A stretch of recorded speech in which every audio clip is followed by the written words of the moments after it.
Congressman John Lewis has called Donald Trump's presidency illegitimate, but not many people have been willing to ask the obvious follow-up question. If Trump isn't the legitimate president, who is?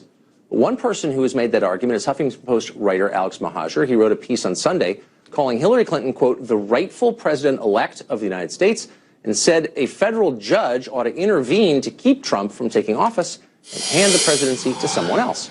Mr. Mohajer joins us from Los Angeles. Alex, thanks for coming on. So thanks for having me, Tucker. How does this work exactly? I mean, the rest of us sort of assume that once you win the presidential election, you know, you get to be president, but you say no. Well, my argument is that 66 million Americans voted for Hillary Clinton. She won the popular vote by 3 million votes or so, about 2.1%.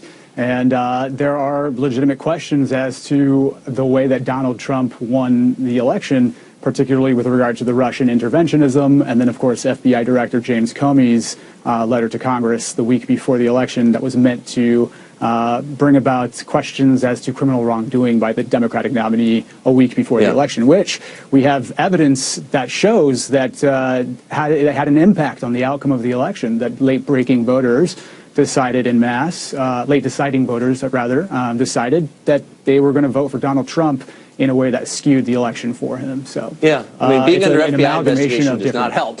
No, I wouldn't doubt that at all. But to the Russian thing, so the reason I want to talk to you is you had this piece in the Huffington Post about this, and it was long, and you had bullet points listing all the reasons, and a lot of people shared that piece. It was widely read. One of the bullet points you gave on there, I think it was number 3, you put up on, and I think we have it on the screen, you put up a page from a magazine from 1987 that you said shows, and this piece claims, that Donald Trump was 30 years ago recruited by the Soviets to run for president of the United States. This is a piece from a publication called Executive Intelligence Review. It's from your piece, keep in mind. Do you know what Executive Intelligence Review is?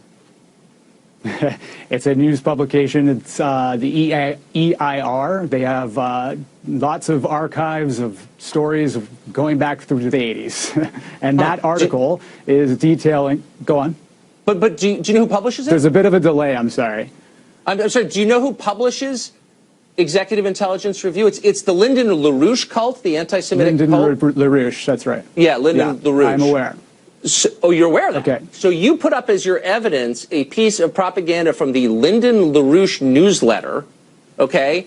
Why didn't you just go with like a Scientology pamphlet or Heaven's Gate or something? I mean, do you really think that's a legitimate news source? Tucker Carlson, you were the editor-in-chief of the Daily Caller, which for a decade, called into question Barack Obama's legitimacy as a president based on his race and other racially motivated. Of course, it didn't say that, but I'm not running an anti-Semitic cult. Are you an illegitimate journalist because you? Are you an illegitimate journalist because your very own website ran some pretty racist, terrible junk, and that didn't stop you, did it? Name one, tough guy. Well, let's go and look at.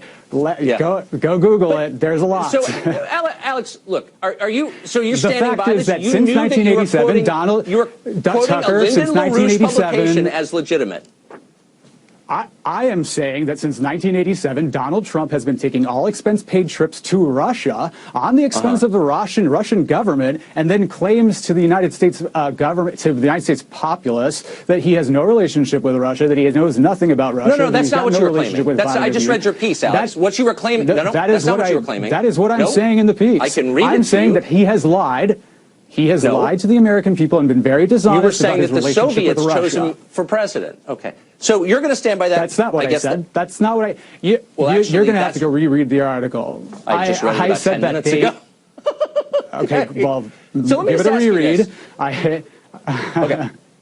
I'm tempted to end this right now because you're saying, well, Lyndon LaRouche is a legitimate news source, but I just want to keep going because I want to have a couple questions. So you're saying in this... That's not what I'm saying. Let me just say something, Tucker. Oh, actually, you are saying that, I think. No, I don't say that you are a crappy journalist because of the Daily Caller. I am saying that there is a piece that suggests something. I'm not going to... I am not speaking to the publication. It's a piece by a lunatic, Alex. Come into it, and the Daily Caller... And the Daily Caller is a very racist, offensive, right-wing publication. I mean, my point, do you see my point? I'm not speaking to the publication, I'm speaking to the piece.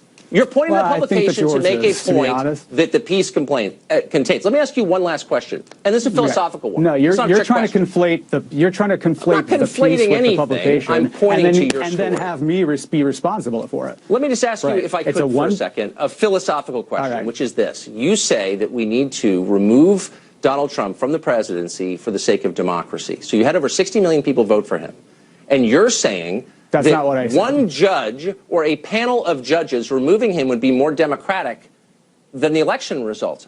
It seems like the opposite of democracy.